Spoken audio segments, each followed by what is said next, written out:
आपको ये सबको मालूम चल चुका है कि एसएससी जीडी का एग्जाम 4 फरवरी से होना है। अब आपके सामने एक बिल्कुल टारगेटेड डेट है और चाहे एग्जाम पोस्टपोन हो जाए पर प्रीपोन्ड कभी नहीं होता। तो कि भाई मैं इसमें क्या कुछ नया भी पढ़ सकता हूं, तो जी बिल्कुल पढ़ सकते हो। और किस तरह से अपनी पढ़ाई में नयापन ला सकते हो, मेरी उस तरह की भी एक स्ट्रेटजी है। अगर आप इसको फॉलो करते हैं, जो हम टाइम टू टाइम लाते हैं एसएससी जीडी वाले बच्चों को, क्योंकि इन बच्चों को बहुत समझ नहीं होती, स्पेशली एसएससी जीडी वाले बच्चों को। वो बच्चे भी जो पुराने टॉपर रहे हैं, मैं कहूँगा कि जो पुराने कट ऑफ से बिल्कुल किनारे पर रहे हैं ना, वो पुराने टॉपर ही समझाऊंगा मैं उनको, क्योंकि वो उन सबसे ऊपर थे।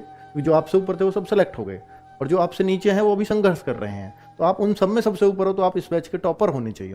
तो उनको भी जरूरत होती है कि इस तरह की किसी डोज की। और बच्चों, अगर आप किसी एग्जाम में फाइनल मेरिट में बिल्कुल किनारे से रह जाते हो और फिर वही एग्जाम में अगली बार फिर किनारे से रह जाते हो, तो इसके जिम्मेदार सिर्फ आप हो। आप ये सोचो कि 140 पे मेरिट गई और मैं 139.5 थे या मेरे 138 थे या मेरे 139 थे, तो मैं बिल्कुल किनारे पे चूका। जो मुझसे होशियार थे वो सब जॉब पा गए। तो अब जो बचे हैं वो कौन है? या तो बिल्कुल नए बच्चे जो पहले एज में नहीं आ रहे थे, या फिर वो जो मुझसे नीचे थे सब।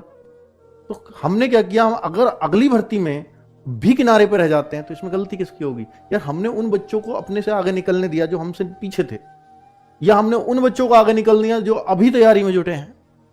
तो इसका मतलब मेरी तैयारी में कहीं ना कहीं कमी रही है, क्योंकि मैं तो इस बार टॉपर होना चाहिए। और ये बात की है साबित शाहरुख खान ने, 171 नंबर आए हैं, पिछली बार कट ऑफ के किनारे से रहा था।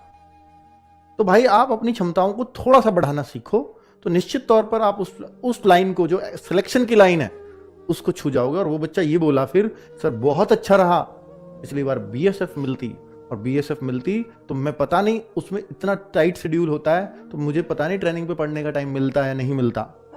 बीएसएफ मिलती तो हो सकता है मैं पूरी लाइफ उसमें रह जाता, लेकिन अब मुझे इस साल एसएसएफ मिलनी तय है, क्योंकि मैं तो रैंक 1 के आसपास हूं, 1 ही है ऑलमोस्ट।